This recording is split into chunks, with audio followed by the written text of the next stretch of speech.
दोस्तों, अगर आप भी जाति प्रमाण पत्र बनवाने के लिए इच्छुक हैं या बनवाने जा रहे हैं तो ये वीडियो आपके लिए बहुत ही इंपॉर्टेंट होने जा रहा है, क्योंकि हर दिन हजारों लोगों का जाति प्रमाण पत्र सिर्फ एक कागज की कमी की वजह से रिजेक्ट हो रहा है।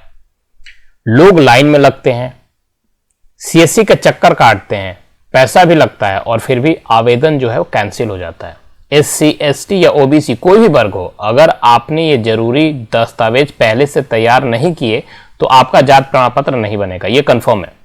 तो इस वीडियो में मैं आपको बताऊंगा कि कौन कौन से डॉक्यूमेंट अनिवार्य हैं, किस किस कागज की सबसे ज्यादा जरूरत जांच होती है और कैसे पहली बार में प्रमाण पत्र बनवा सकते हैं आप।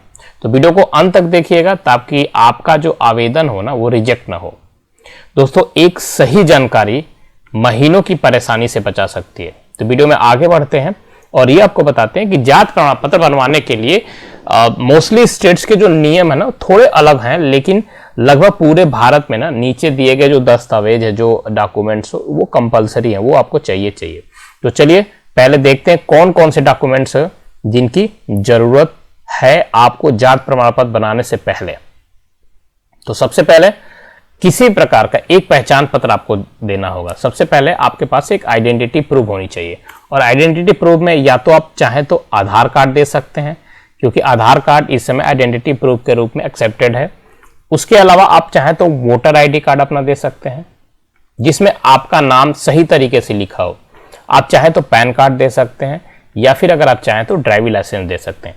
बस एक चीज आप इसमें ध्यान रखिएगा कि इन जो भी आप डॉक्यूमेंट्स दे रहे हैं तो उन डॉक्यूमेंट्स में जो आपके नाम है ना वो करेक्ट हो। अगर आप आधार कार्ड दे रहे हैं तो आधार कार्ड में भी आपका नाम सही से लिखा हो, वोटर आईडी कार्ड में भी आपका जो नाम हो वो कंप्लीट हो, पैन कार्ड अगर आप दे रहे हैं तो उसमें भी आपका जो नाम हो वो सही हो और ड्राइविंग लाइसेंस में भी नाम आपका करेक्ट हो। अर्थात ये चारों जो डॉक्यूमेंट अगर आप दे रहे हैं ना तो इनमें जो आपका नाम है ना वो कंप्लीट होना चाहिए।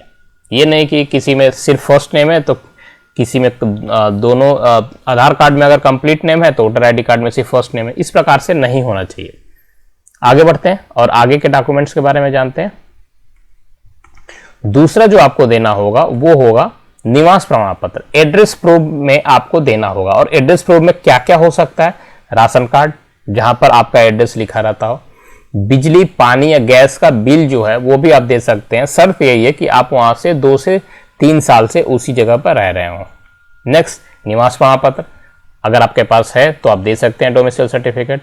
वोटर आईडी कार्ड जिस पर एड्रेस स्पष्ट अगर लिखा हो तो इन चारों में से आप कोई सा भी एक डॉक्यूमेंट आपको देना है। जैसे आइडेंटिटी प्रूफ में भी 4 डॉक्यूमेंट है लेकिन उसमें से एक ही आपको देना है, ठीक यहां पर भी आपको इन चारों में से कोई एक डॉक्यूमेंट आपको देना होगा। अब बात कर लेते हैं इससे आगे डेट ऑफ बर्थ प्रूफ कि जन्म तिथि का प्रमाण के रूप में आप क्या दे रहे हैं। जन्म प्रमाण पत्र अगर आपके पास बर्थ सर्टिफिकेट हो तो आप वो दे सकते हैं। 10वीं की मार्कशीट ये आप दे सकते हैं। अगर आपके पास 10th का है, किसी भी यूनिवर्सिटी या किसी भी बोर्ड से अप्रूव हो या किसी भी सीबीएसई हो गया, एसएससी या यूपी, जिस भी बोर्ड से हो, आपके स्टेट का बोर्ड हो या सेंट्रल गवर्नमेंट का बोर्ड हो, उसका आप दे सकते हैं। स्कूल छोड़ने का प्रमाण पत्र अगर स्कूल आप से रिलीविंग सर्टिफिकेट है वो आप दे सकते हैं। तो ये इनमें से आपको कोई भी एक डॉक्यूमेंट देना होगा। जन्म प्रमाण पत्र या 10वीं की मार्कशीट, मोस्टली आप लोगों के पास 10वीं का मार्कशीट होता है, तो बेस्ट वो है कि अगर आपके पास 10वीं का मार्कशीट है तो आप ये इजीली दे सकते हैं। अब बात करते हैं इससे आगे का जो डॉक्यूमेंट जो लगेंगे। सबसे इंपॉर्टेंट है ये जो है जाति से संबंधित प्रमाण। देखिए आपके घर में या तो आपके माता पिता में से किसी का हो, पिता, माता, दादा, दादी का जाति प्रमाण पत्र, अगर किसी का भी जाति प्रमाण पत्र बना हो, ये सबसे इंपॉर्टेंट है। तो ये जाति प्रमाण पत्र आपको सबमिट करना होगा। उसका जो उस पर नंबर होते हैं, रेफरेंस नंबर होते हैं, नंबर जो होते हैं वो, या डॉक्यूमेंट जो है जाति प्रमाण पत्र में वो आपको देना होगा। ये सबसे इंपॉर्टेंट है क्योंकि इसी के बेस पर आपका भी आगे का जो प्रमाण पत्र होगा वो कार्य करेगा। पुराना जाति प्रमाण पत्र अगर आपने पहले से कोई जाति प्रमाण पत्र बना रखा है तो उस पर एक नंबर होगा, उस नंबर को हो सकता है डालना पड़े और उसकी डॉक्यूमेंट जो अटैच करना पड़े। तो पुराना जाति प्रमाण पत्र आपका अगर बना है, पहले से बना हो, तो वो जरूर आप इन्फॉर्म करे कि हाँ मेरा पहले से बना है, स्कूल रिकॉर्ड में दर्ज जाति। इन तीनों में से कोई सा भी, ये नहीं कि आपको तीनों ही देना है।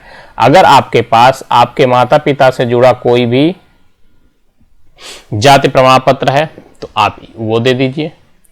अगर आपका कोई जाति प्रमाण पत्र पहले से बना है तो वो, या फिर स्कूल के रिकॉर्ड में किसी प्रकार का कोई दर्ज जाति है, मतलब वहाँ पर कोई प्रमाण लगा हो बेसिकली कि आप इस जाति से हैं, तो इसके उस जाति को प्रूव करने के लिए कोई प्रमाण पत्र वहाँ लगा हो तो आप वो दे सकते हैं। तो मोस्ट ऑफ द केसेस में ये जरूर होता है कि अगर आप जाति प्रमाण पत्र बनाना जा रहे हैं तो या तो आपके पिता का या आपके माता का या दादा दादी किसी ना किसी का जाति प्रमाण पत्र होता जरूर है। अगर ये नहीं है और आप अगर सेकेंड टाइम बना रहे हो तो पहले वाला जाति प्रमाण पत्र आप जरूर दीजिए या जरूर तैयार करके अपने पास रखे रहिए, ढूंढ के, अगर नहीं है तो ढूंढ के रखे रहिए। अब बात करते हैं इससे आगे का, ग्राम प्रधान या वार्ड सदस्य का प्रमाण पत्र। कुछ राज्यों में ये चलता है, जैसे आपके पास नहीं तो ग्राम प्रधान से आपने लिखवाकर अपना जाति प्रमाण पत्र के रूप में आपके पास होता है, वो भी आप इन चारों में से कोई एक दे सकते हैं। अब इसके साथ एक आपको सेल्फ डिक्लेरेशन का फॉर्म फिल करके देना होगा। वो फॉर्म का जो हो सकता है, ये फॉर्मेट सिर्फ मैं एग्जांपल पर्पज के लिए यहाँ पर रखा हूँ, लेकिन आपको एक सेल्फ डिक्लेरेशन जिसे कहते हैं स्वघोषणा प्रमाण पत्र, वो आपको एक वहाँ पर अटैच करके, मतलब डॉक्यूमेंट बना के रखिए, जब आप फॉर्म फिल करने जाएंगे तो उसकी ज़रूरत पड़ेगी। अब इसके अलावा आपको क्या चाहिए, पासपोर्ट साइज फ़ोटो, हाल की जो भी फ़ोटो, रंगीन फ़ोटो, 2 या 4 फोटो जो भी हो वो आपके पास होना चाहिए। इसके अलावा आपके पास जो होना चाहिए वो आवेदन पत्र या तो ऑनलाइन आप भर सकते हैं। अगर ये सारे डॉक्यूमेंट्स आपके पास है तो आप ऑनलाइन भी भर सकते हैं।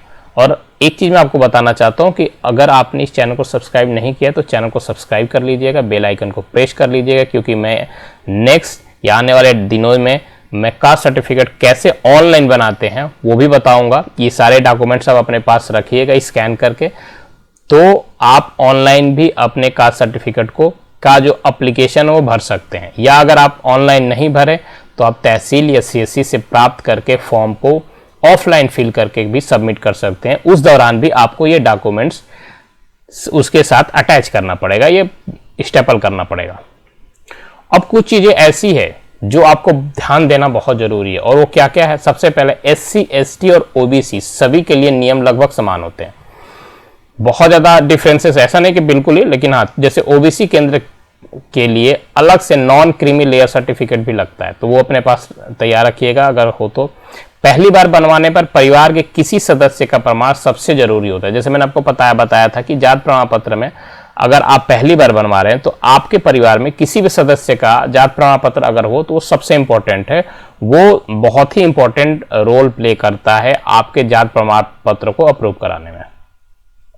इसके अलावा कोई ध्यान देने वाली बातें हैं, उसमें क्या है, सभी जो दस्तावेज है, जो भी डॉक्यूमेंट्स आप देंगे वो सेल्फ अटेस्टेड होने चाहिए, सेल्फ अटेस्टेड डॉक्यूमेंट्स होने चाहिए। इस बात को आप ध्यान रखिएगा। गलत जानकारी देने पर आवेदन रद्द हो सकता है, तो जितना हो सके आप एक्यूरेसी पर ध्यान जरूर दीजिए कि किसी प्रकार से गलत ना हो। तो ये कुछ डॉक्यूमेंट्स हैं जो आपको अपने जाति प्रमाण पत्र बनाने से पहले चाहिए। अगर ये वीडियो आपको इन्फॉर्मेटिव लगा हो तो चैनल को सब्सक्राइब कीजिएगा, वीडियो को लाइक कीजिएगा और ज़्यादा से ज़्यादा शेयर कीजिएगा, ताकि जिनको ज़रूरत हो जाति प्रमाण पत्र बनाने की वो भी अपने डॉक्यूमेंट्स की तैयारी पहले से ही कर सकें। तो मिलते हैं आप सभी के साथ एक इन्फॉर्मेटिव वीडियो में, तब तक के लिए thank you and keep watching.